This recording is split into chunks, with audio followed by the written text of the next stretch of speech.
Ça fait 5-6 ans maintenant qu'on a passé au bio. On a toujours eu beaucoup de problèmes de vulpin.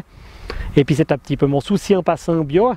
Alors, notre manière de faire, c'est qu'on sème 2 lignes à 7 cm l'une de l'autre et l'espace pour sarcler qui est de 23 cm. Et puis, vu que je sème en 3 mètres, je fais des repères chaque fois où je dois me remettre avec la sarcleuse pour que je arrive chaque fois dans les 3 mètres de semis. Hein.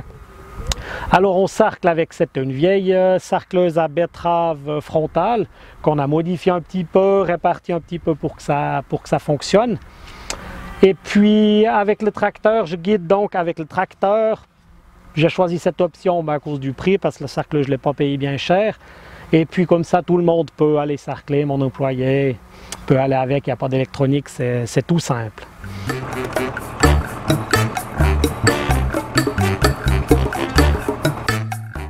On les a coupés à la meule à disque pour qu'ils fassent, je ne sais même pas combien ils font, je pense 10-12 cm. Ouais, ceux-là font 10 cm pour sarcler 17 cm. Donc il y a à chaque fois 7 cm de jeu entre la ligne. Hein.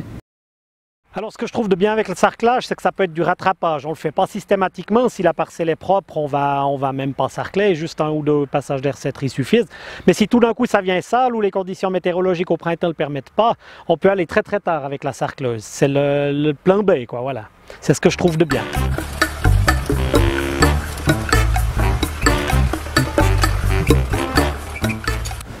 Voilà, alors là on a fait du pas mal bon boulot, hein. On voit bien que les plantes ont pas mal lieu.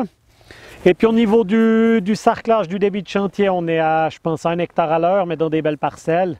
Mais au bout de 2 hectares, 3 hectares, on fatigue quand même, parce que c'est pas mal pénible, il faut être concentré, l'œil fatigue. Et puis je me pose la question en terrain côte, si ça irait bien, et puis s'il y a trop de cailloux, je pense que ça doit pas être top.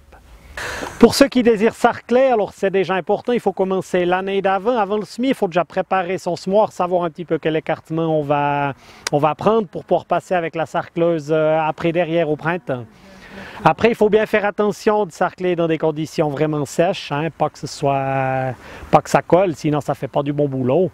Et puis pour moi, le sarclage, au niveau du vulpin, c'est le top. Après, ça coupe la capillarité et puis j'arrive quand même à avoir des champs, moi je trouve assez propres. Au niveau du lampé aussi, je pense que c'est quand même pas mal.